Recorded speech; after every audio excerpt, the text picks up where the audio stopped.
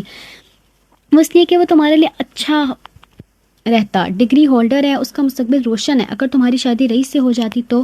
ندرت کی بات مکمل ہونے سے پہلے لاریب نے انہیں ٹوک دیا. پلیز امی, میرا نام اس انسان کے ساتھ مت لگائیں. مجھے گھن آتی ہے اسے, چڑ ہے مجھے اس کے ذکر سے. عزیز جیسے بھی ہیں اچھے ہیں, وہ مجھے اچھے لگتے ہیں. رئیس کا نام آئندہ میرے نام کے ساتھ مت لیجیے گا. لاریب ایک دم سے تب کی. ارے میں تو ایسی ایک بات کر رہی تھی. ندرت اس کا غصہ دیکھ کر گھبرا گئی. بس امی, جو ہو گیا سو ہو گیا, اب زیادہ مت سوچیں. لاریب کو اپنی غلطی کا احساس ہوا کہ اس کی ماں کے سامنے اونچی آواز میں بات کی. بات ہی ایسی تھی, وہ کیا کرتی. رات کو وہ سونے کے لیے لیٹی. بتی بجھا کر اس نے ندرت کی بات یاد آئی. ایک پل کو اس نے خود کو رئیس کے ساتھ سوچا, اگلی پل جھجری لی اور خیال جھٹک دیا. انسان کو کوئی حیثیت نہیں, صرف ڈگری کی حیثیت ہے. لوگ یہ کیوں نہیں دیکھتے کہ عزیز کتنے اچھے انسان ہیں. لاریب نے افسوس سے سوچا. مجاز کی شادی کے بعد وہ واپس گاؤں آئی تھی. موسم میں کافی تبدیلی آ گئی تھی. زندگی شادی کے ہنگاموں کے بعد پھر سے ٹھہراؤ آنے لگ گئی تھی. وہی شب و روز تھی, وہی گاؤں اور وہی لاریب. وہ بس شہر جانے کے بہانے ہی ڈھونڈتی تھی. جب گاؤں میں ہوتی تو گندم کے کھیت کی مانند زد پڑ جاتی, جب شہر میں ہوتی تو کھلتا گلاب ہو جاتی. اب اتنے دن شہر میں رہنے کے بعد پھر سے اس کا گلابی رنگ واپس آ گیا تھا. اسے آئینے میں خود کو دیکھا. گاؤں کی لڑکیاں اصل میں گوری ہیں, لیکن زیادہ کام کاج اور آگ کے سامنے کھانا پکانے سے ان کا رنگ اڑ جاتا ہے اور گندمی یا سانولی لگتی ہیں, جیسے کہ میرا رنگ یہاں پھیکا پڑ جاتا ہے. اس نے خود کو دیکھتے ہوئے سوچا اور باہر آ گئی. باہر دیکھا تو اس کا چھوٹا دیور جو 13 سال کا تھا ہاتھوں میں چولہا لیے آ رہا تھا اور پیچھے رئیس سلنڈر کر رہا تھا اور اسے سلنڈر رکھا. رئیس بھائی, یہ کس کے لیے ہے؟ ناز نے سلنڈر کو دیکھ کر پوچھا. نازو, تم لکڑیاں توڑتی ہو, اچھا نہیں لگتی ہو, تمہاری آسانی کے لیے لایا ہوں. اب اس میں کھانا بنانا تاکہ آگ میں تنگی نہ ہو. رئیس نے سلنڈر سیٹ کرتے ہوئے کہا. لاریب چائے پر بیٹھ کر دیکھنے لگی. چارپائی پر بیٹھ کر دیکھنے لگی. بھائی, پہلے تو آپ کو کبھی میرا خیال نہیں آیا, اب ایسا کیا ہو گیا جو؟ ناز نے پھر معصومانہ سوال کیا. تم کو عادت نہیں ہے نا اتنے مشکل کام کی. وہ گیس پائپ فٹ کرتے ہوئے بولا. مجھے تو عادت ہے بھائی, ناز نے کہا. جن کو نہیں ہے ان کے لیے. رئیس جتانے والے ایک نظر لاریب پر ڈال کر کہتا باہر نکل گیا. لاریب اسے دیکھتی رہ گئی. سلنڈر کا یہ فائدہ ہوا کہ لاریب لکڑیاں توڑنے سے بچ گئی. وہ آرام سے اب سالن بناتی تھی. یہ خیال عزیز کو کرنا چاہیے تھا. میں نے ساری گرمیاں آگ میں لکڑیاں توڑتے ہوئے کھانا بنایا, اس نے دیکھا تک نہیں. لاریب سالن بھونتے ہوئے سوچ رہی تھی. جو بھی تھا اس کے لیے ایک آسانی تو ہو گئی تھی. گاؤں میں رہ کر بھی انسان آسانی ڈھونڈ سکتا ہے, اس نے سوچا. نازو, کل تمہارے ماموں تمہاری شادی کی تاریخ مانگنے آ رہے ہیں. کل مہمان ہوں گے تو تم اور لاریب سویرے جاگنا اور سویرے صفائی وغیرہ کرنا, حلیمہ خاتون نے اعلان کیا. لاریب نے مسکرا کر ناز کو دیکھا جو اس اعلان پر شرما گئی. مبارک ہو نازو, لاریب نے خوشی سے کہا. بھابھی, میں آپ کو اکیلا کیسے چھوڑ کر جاؤں؟ میرا دل اداس ہو گیا. نازو واقعی اداس ہو گئی تھی. ایک نہ ایک دن تو جانا ہی ہے اور میں اکیلی نہیں ہوں گی. چاچی ہے نا میرے ساتھ, اور تمہارا گھر بھی اتنا دور نہیں ہوگا, آتی جاتی رہنا. لاریب نے کہا. لیکن وہ خود اداس ہو گئی تھی. ایک وہی تھی جو اس کی ہمدرد اس کے گھر میں تھی. صبح مہمان آگے تو افراتفری مچ گئی. اس کا کھانا چائے پانی لاریب تھک گئی. نازو کھانا بنا کر کمرے میں چھپ گئی. لاریب مہمانوں کی خدمت میں لگی تھی. اس کی دونوں شادی شدہ نندیں بھی آئی ہوئی تھی اپنے شوہر اور بچوں سمیت. گرمی نہیں تھی لیکن لاریب کو لگ رہی تھی کام کر کر کے میری جان تو ایک دن میں ہی ہلکان ہوگی, آگے کیا بنے گا میرا. لاریب کو پریشانی ہوئی. رئیس صبح سے لاریب کو نوٹ کرا تھا. وہ کیسے بھاگ بھاگ کر کام کر رہی تھی. اس کے برعکس عزیز کو فرق نہیں پڑا. مہمان رات کو رہے اور صبح تاریخ پکی کر کے چلے گئے. وہ گئے تو لاریب نے سکھ کا سانس لیا. پتہ نہیں گاؤں کی عورتوں میں کیا کھاتی ہیں جو ہر وقت سپر وومن بنی ہوتی ہیں. میں تو ایک دن میں عادی ہو گئی. لاریب نے مہمانوں کے جانے کے بعد سوچا. اگلے ہفتے شادی تھی. لاریب نے دیکھا ایک لڑکی 12-13 سال کی چلی آ رہی ہے رئیس کے ساتھ. نازو, یہ تمہارا ہاتھ بٹائے گی, چھوٹے موٹے کام کرے گی, اس کو پیسے بھی میں دوں گا. جب تک شادی نہیں ہوتی یہ مدد کرے گی کام میں. رئیس نے کہا. ناز اور لاریب شام کی چائے بنانے کے لیے ساتھ بیٹھے تھے. چاہے وہ بننے کو تھی, رئیس کہہ کر چلا گیا. سنو لڑکی, وہاں سے پیالیاں لے آؤ. ناز نے اس لڑکی سے کہا. لڑکی پھرتی سے بھاگتی ہوئی گئی اور پیالیاں لے کے آئی. اس کے بعد جو کام کہو کر دیتی تھی. وہ لڑکی صبح سویرے آ جاتی تھی, کام کرتی. لاریب کو آسانی ہوئی اس کے آنے سے. وہ ان کے کسانوں کی بیٹی تھی جس کو تنخواہ پر رئیس نے رکھا تھا. اس کا نام نوری تھا. تم تھکتی نہیں؟ لاریب نے اس سے پوچھا. نہیں تو, مجھے پیسے ملتے ہیں, میں بہت سے کھانے کی چیزیں جوس لیتی ہوں